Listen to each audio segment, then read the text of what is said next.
Hello and welcome to Millennium News TV 24/7 Daily Global News Update. My name is Todd Goldfinger, and here are today's top headlines. Thank you for being with us. News story number one. Michael O'Hare, the former NFL tackle known for being the inspiration blindside, filed in a Tennessee probate court accusing Sean and Lee Ann Tui of lying to him by having him sign papers making them his conservators rather than his adoptive parents nearly 2 decades ago. In the petition filed Monday in Shelby County Probate Court, O'Hare asked for the conservatorship to be terminated, along with asking for a full accounting of the money earned off the use of his name and story. He also asked to be paid what he is due along with interest. He accuses the Tuohys of enriching themselves at his expense by continuing to falsely and publicly represent themselves as his adoptive parents, in quotes, to the date of the filing of this petition, end quotes. Next news. News story number two. Texas wants Planned Parenthood to give back millions of dollars in Medicaid reimbursements and pay far more in fines on top of that, in a lawsuit that appears to be the first of its kind brought by a state against the largest abortion provider in the USA. Hearing was set for Tuesday in front of U.S. District Judge Matthew Kaczmarek, who earlier this year put access to the most common method of abortion in the U.S. in limbo, with a ruling that invalidated approval of the abortion pill mifepristone. The case now before him in America's biggest red state does not surround abortion, which has been banned in Texas since the U.S. Supreme Court overturned Roe v. Wade last year. But Planned Parenthood argues the attempt to recoup at least $17 million in Medicaid payments for health services, including cancer screenings, is a new effort to weaken the organization after years of Republican-led laws that stripped funding and imposed restrictions on how its clinics operate. Next news. News story number three. As one of the worst heat waves on record set in across much of the southern United States this summer, authorities and activists in South Texas found themselves embroiled in a mystery in this arid region near the border with Mexico. Barrels of life-saving water that a human rights group had strategically placed for wayward migrants traveling on foot had vanished. Usually they are hard to miss. Labeled with the word agua painted in white capital letters and standing about waist high, the 55-gallon, 208-liter blue drums stand out against the scrub and grass turned from green to a sun-dried brown. Next news. News story number four. A day after the January 6, 2021 attack on the U.S. Capitol, as the country was still reeling from the violent attempt to halt the transfer of presidential power, a local Republican Party official greeted a group of computer experts outside the election office in a rural county in South Georgia, where they were given access to voting equipment. Their intent was to copy software and data from the election system in an attempt to prove claims by President Donald Trump and his allies that voting machines had been rigged to flip the 2020 election to his challenger, Democrat President Joe Biden, according to wide-ranging indictment issued late Monday. Next news. News story number five. A former high-ranking FBI counterintelligence official pleaded guilty Tuesday to conspiring to violate sanctions on Russia by going to work after he retired for an oligarch he once investigated. Appearing before a federal judge in New York City, Charles McGonigal, 55, said he was deeply remorseful for work he did in 2021 for the billionaire industrialist Oleg Deripaska. McGonigal told the judge he accepted over $17,000 to help Deripaska collect derogatory information about another Russian oligarch who was a business competitor. Deripaska has been under U.S. sanctions since 2018 for reasons related to Russia's occupation of Crimea. We're going to take a short break from the daily global English news of Millennium News TV 24/7. Please stay with us. Thank you.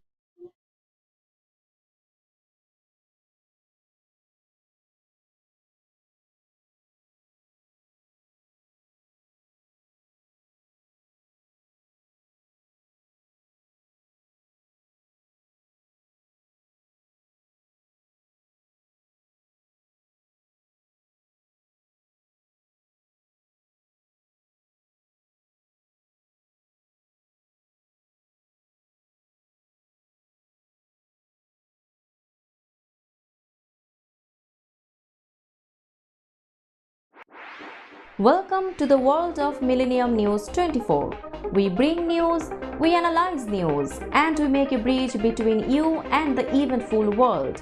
24/7 Millennium News 24 team is at your service. Don't miss today's America, Editorial Today, and Global Democracy with host Tofader Noor.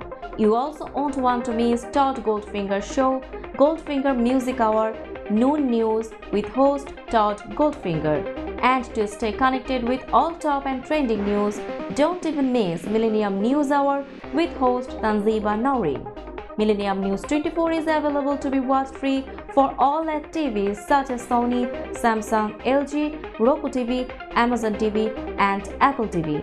And also in all European countries and Australia, available with the Sky Network, Worldwide Jago TV, Radiant IPTV, Worldwide Jago BD Network, and Horizon Satellite globally. Millennium TV 24 News, news you need to know. Hello and welcome back to Millennium News TV 24/7 Daily Global News Update in English. My name's Todd Goldfinger, and here's the continuation of today's top stories. Thank you for being with us. News story number 6. A Georgia state agency said Tuesday that it will name a special prosecutor to consider whether the state's Republican lieutenant governor should face criminal charges after former President Donald Trump and 18 of his allies were indicted Monday for working to overturn the state's 2020 election results. Lieutenant Governor Burt Jones was one of the 16 Republican electors who falsely claimed that Trump won Georgia.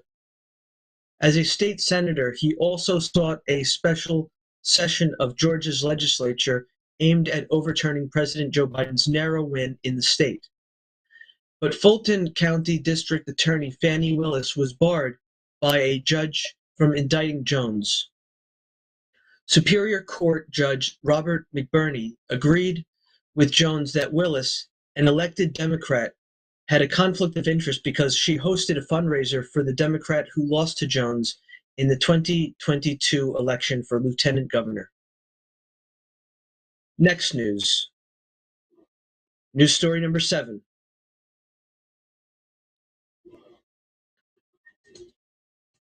Researchers in heavily drilled Pennsylvania were preparing Tuesday to release findings from taxpayer-financed studies on possible links between the natural gas industry and pediatric cancer, asthma, and poor birth outcomes.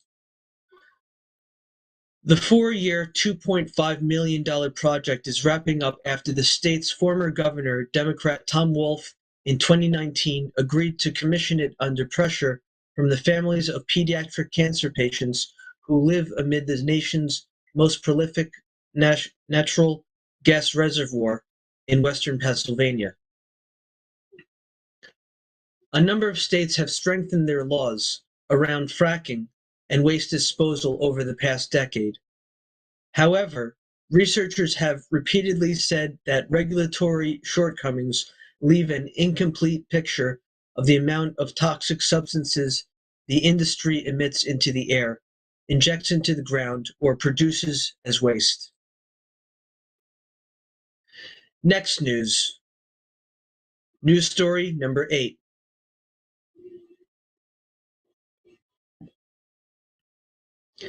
Kentucky should develop a network of state-backed tutoring programs to help students recover from pandemic learning setbacks. Republican Daniel Cameron said Tuesday as the gubernatorial nominee unveiled a plan aimed at undercutting the Democratic incumbent's education record during COVID-19. Cameron directly blamed Governor Andy Beshear for widespread setbacks in learning during the pandemic when schools shifted to virtual learning. Cameron also proposed raising starting pay for teachers and bolstering classroom discipline as he introduced an education policy blueprint dubbed the Cameron Catch-Up Plan. It's meant to overcome generational learning loss caused by school shutdowns during the COVID-19 pandemic, Cameron said. Next news. News story number 9. ESPN and host Sage Steele have settled the lawsuit she filed after being disciplined for comments she made about the company's policy requiring employees to get vaccinated against COVID-19. Steele posted on social media Tuesday that she is leaving the Bristol, Connecticut-based company where she has worked since 2007. In quotes, "Having successfully settled my case with ESPN Disney, I have decided to leave so I can exercise my First Amendment rights more freely," end quotes, she wrote. Also in quotes, "I am grateful for so many wonderful experiences over the past 16 years and am excited for my next chapter," end quotes. Next news. News story number 10. Spain will play for its first Women's World Cup championship after Olga Carmona's goal in the 89th minute lifted to Roja to a 2-1 victory over Sweden in the Tuesday semifinal. Spain, which overcame last year's mutiny by its players against coach Jorge Vilda, will play the winner of tournament co-host Australia and England on Sunday in the final in Sydney. The controversy surrounding Spain dates to last September when 15 players signed a letter complaining about Vilda and the conditions for the national team. 3 of those players are on this World Cup team, and Vilda, a day before the game against Sweden, praised the Spanish Federation for its support. This has been the Daily Global English News Update of Millennium News TV 24/7. My name is Todd Goldfinger. I thank you for watching. Please log in to get the latest news on all of our social networking sites. That is Facebook, Twitter, Instagram. On TikTok, we are Millennium News 24. Also, our YouTube channel is News Channel M24. Viewers now on both network broadcasting Android and iOS devices, Apple TV, Roku TV, Amazon Fire TV, also all smart TV platforms. Please enjoy our entertainment, our latest news, views, and editorials, our Millennium TV apps, Millennium TV USA Android, Millennium News Google, www.millenniumtv24.com. Please stay with Millennium News 24/7. We thank you and God bless you wherever you are.